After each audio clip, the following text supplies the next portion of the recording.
আল্লাহ রাব্বুল আলামিন কুরআনুল কারীমের মধ্যে রব্বুল আলামিন জনাবে মুহাম্মদুর রাসূলুল্লাহ সাল্লাল্লাহু আলাইহি ওয়াসাল্লামের ব্যাপারে বলেন, কুল ইন কুনতুম তুহিব্বুনাল্লাহ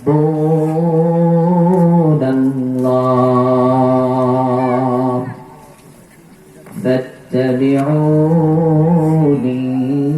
ইউহিব্বুকুমুল্লাহ। আল্লাহ রাব্বুল আলামিন জনাবে মুহাম্মদুর রাসূলুল্লাহ সাল্লাল্লাহু আলাইহি ওয়াসাল্লামের ব্যাপারে বলেন, হে নবী আপনি জানায় দেন, আপনি বলে দেন, যদি গোটা দুনিয়ার মানুষেরা আমি রব্বুল আলামিনকে ইত্তেবা করতে চায়, আমি রব্বুল আলামিনের অনুসরণ অনুকরণ করতে চাই, তাহলে যেন আপনি হাবিব জনাবে মুহাম্মদুর রাসূলুল্লাহ সাল্লাল্লাহু আলাইহি ওয়াসাল্লাম আপনাকে মহব্বত করে, ভালোবাসে। আল্লাহ রাব্বুল আলামিনের প্যারা হাবিব জনাবে মুহাম্মদুর রাসূলুল্লাহ সাল্লাল্লাহু আলাইহি ওয়াসাল্লামের দুনিয়ার জিন্দেগি থেকে আল্লাহ রাব্বুল আলামিনের হাবিব জনাবে মুহাম্মদুর রাসূলুল্লাহ সাল্লাল্লাহু আলাইহি ওয়াসাল্লাম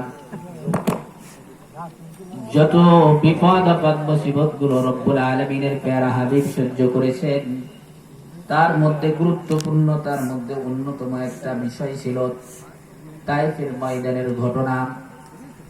আল্লাহ রাব্বুল আলামিনের প্যারা হাবিব অথচ জনাবে মুহাম্মদুর রাসূলুল্লাহ সাল্লাল্লাহু আলাইহি ওয়াসাল্লামের শান মান, জনাবে মুহাম্মদুর রাসূলুল্লাহ সাল্লাল্লাহু আলাইহি ওয়াসাল্লামের ইজ্জত, এটা রব্বুল আলামিনের কাছে কিঞ্চিত পরিমাণ কমতি ছিল না। আল্লাহ রাব্বুল আলামিনের প্যারা হাবিব জনাবে মুহাম্মদুর রাসূলুল্লাহ সাল্লাল্লাহু আলাইহি ওয়াসাল্লামের ব্যাপারে আল্লাহ রাব্বুল আলামিন জানিয়ে দিয়েছেন যে রব্বুল আলামিন গোটা দুনিয়ার যখন দুনিয়ার সমস্ত অবস্থা শেষ হয়ে যাবে, কিয়ামতের ময়দান অনুষ্ঠিত হয়ে যাবে, আল্লাহ রাব্বুল আলামিনের প্যারা হাবিব জনাবে মুহাম্মদুর রাসূলুল্লাহ সাল্লাল্লাহু আলাইহি ওয়াসাল্লাম ছাড়া রব্বে কারীমের কাছে সুপারিশ করার মতো আর কোন নবী রাসূলগণ পর্যন্ত সুযোগ পাবে না।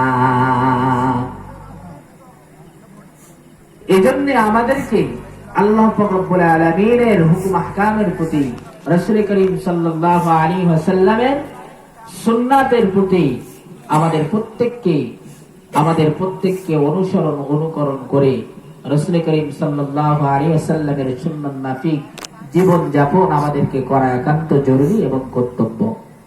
রাসূল করিম সাল্লাল্লাহু আলাইহি ওয়াসাল্লামের সুন্নাত মাফিক রব্বে কারীমের হুকুম আহকাম গুলো করতে আমরা প্রত্যেকে রাজি আছি কি নাই বলেন? সকলে রাজি আছি? আলহামদুলিল্লাহ।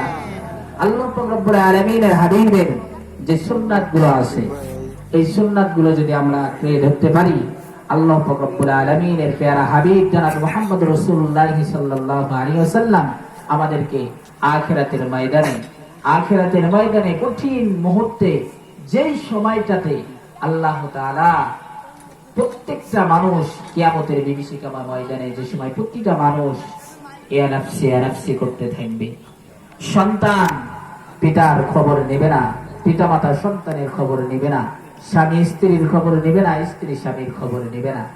এজন্য আমাদেরকে সেই জনাবে মুহাম্মদুর রাসূলুল্লাহ সাল্লাল্লাহু আলাইহি ওয়াসাল্লামের অনুসরণ অনুকরণ করে চলা একান্ত কর্তব্য, দায়িত্ব। তাহলে রব্বে কারীমের উম্মত হয়ে যদি আমরা যাইতে পারি, রব্বে কারীমের হাবিব জনাবে মুহাম্মদুর রাসূলুল্লাহ সাল্লাল্লাহু আলাইহি ওয়াসাল্লামের সুপারিশে কিয়ামতের বিভীষিকাময় মুহূর্তে আল্লাহ তাআলা আমাদেরকে জান্নাতের উচ্চ মাকাম দান করবেন। আল্লাহ তাআলা জনাবে মুহাম্মদুর রাসূলুল্লাহ সাল্লাল্লাহু আলাইহি ওয়াসাল্লামের উম্মত হিসেবে আমাদেরকে কবুল করবেন। যেই সুন্নাতগুলোর মধ্যে গুরুত্বপূর্ণ একটা সুন্নাত আছে, আমরা অনেকেই নামাজ আদায় করি, এই নামাজের মধ্যে মিসওয়াকের আমল করা। আরো একটা গুরুত্বপূর্ণ সুন্নাত আছে যেটা আমাদের গ্রাম অঞ্চলে খুবই কম আমরা এই আমলটা করে থাকি, দস্তরখান ব্যবহার করা।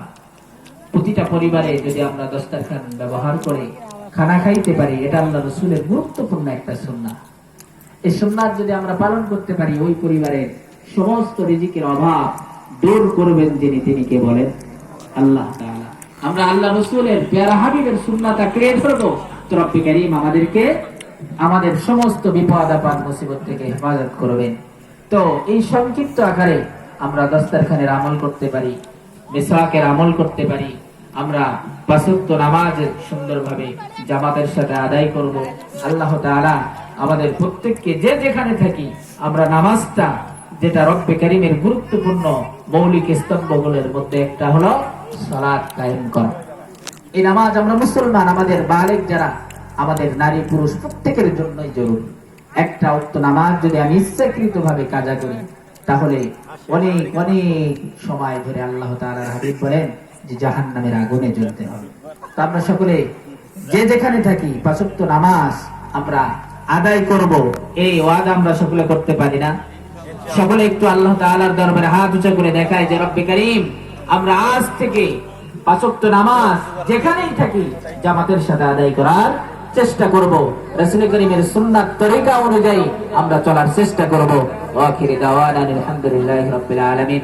হুজুর আসছে, গুরুত্বপূর্ণ আলোচনা করবেন, এজন্য আমি আপনাদেরকে আহ্বান করব, হুজুর যেহেতু সুন্দরভাবে আলোচনা করবেন, এরপরে প্রধান মেহমান আছে, তো আমরা আপনার যে ফাঁকা ফাঁকা জায়গাগুলো আছে এগুলো যদি একটু সুন্দরভাবে ক্লোজ করে সামনের দিকে এসে বসেন তাহলে বক্তা আরো সুন্দরভাবে আপনাদেরকে আলোচনা করতে পারবে।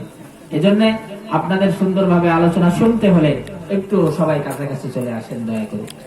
আর আমি এখানেই আলোচনা ইতি টানছি। আল্লাহ তাআলা আমাদের সকলকে যতটুকু কথা বললাম আমাকে আপনাদেরকে আমল করার তৌফিক দান করুক।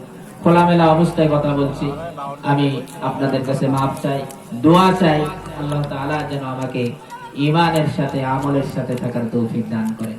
আমা আলাইনা ইল্লাল বালাগ। আসসালামু আলাইকুম।